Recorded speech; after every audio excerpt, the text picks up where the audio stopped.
নমস্কার, আমি প্রিয়ার রন্ধনশালায় আপনাদের স্বাগত জানাই।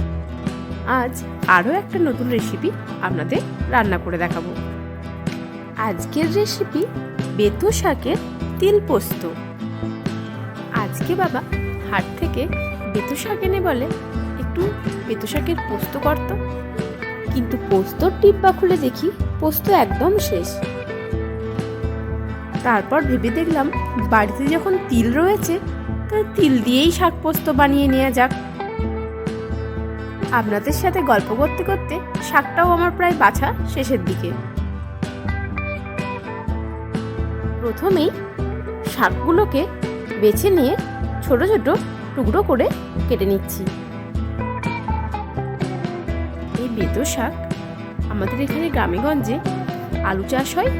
আলু চাষের সময় আলু গাছের গোড়াতেই এই শাকগুলো হয়, কিন্তু বর্তমানে প্রচুর পরিমাণে কীটনাশক ব্যবহার করার ফলে এই শাকটা খুবই কমই পাওয়া যায়, তাই বাজার থেকেই এখন কিনে নিয়ে আসতে হয়।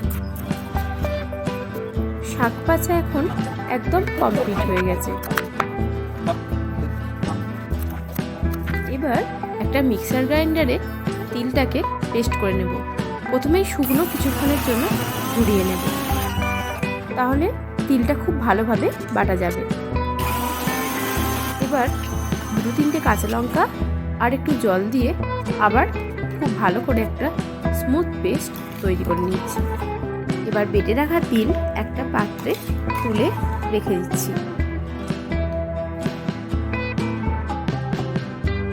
এবার কড়াই গরম করে কড়াইয়ে তেল দিয়ে নিচ্ছি।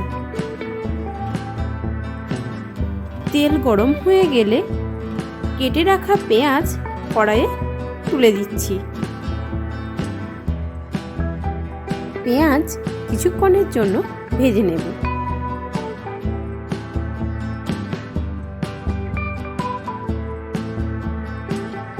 এখন পেঁয়াজটা ভাজা হয়ে গেছে। এবার কেটে রাখা শাক ধুয়ে জল ঝরিয়ে নিয়ে কড়াইয়ে তুলে দিচ্ছি। এখন স্বাদ মতো নুন দিয়ে দেব, তবে নুনটা একটু সাবধানেই দিতে হবে। এক কড়াই শাক দেখতে লাগলেও শাকটা কিন্তু সেদ্ধ হয়ে গেলেই কমে গিয়ে একদম একটুখানি হয়ে যাবে। এবার 2 থেকে 3 মিনিট ঢাকা দিয়ে রান্না করে নেব। দেখুন শাকটা কমে গিয়ে একদম একটুখানি হয়ে গেছে, আর অনেকটা জলও বেরিয়েছে। এই সময় গ্যাসের ফ্লেমটা হাই করে কিছুক্ষণের জন্য রান্না করে নেব।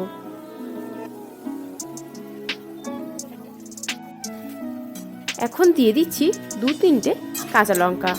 আরও কিছুক্ষণ নেড়েচেড়ে রান্না করে নিচ্ছি। শাক থেকে বেরিয়ে যাওয়া জলটা এখন শুকিয়ে গেছে। এখন আমি বেটে রাখা তিল কড়াইয়ে তুলে দিলাম। 3 থেকে 4 মিনিটের জন্য ভালো করে রান্না করে নিচ্ছি। 3 থেকে 4 মিনিট রান্নার পর দেখুন জলটা একদম শুকিয়ে গেছে। এখন পুরোপুরিভাবে রেডি বেতো শাকের তিল পোস্ত। রেসিপি ভালো লাগলে আমার ভিডিওটিতে একটি লাইক দেবেন, আমার চ্যানেলটি সাবস্ক্রাইব করবেন, কমেন্ট করতে ভুলবেন না যেন। ভালো থাকুন, সুস্থ থাকুন, ধন্যবাদ।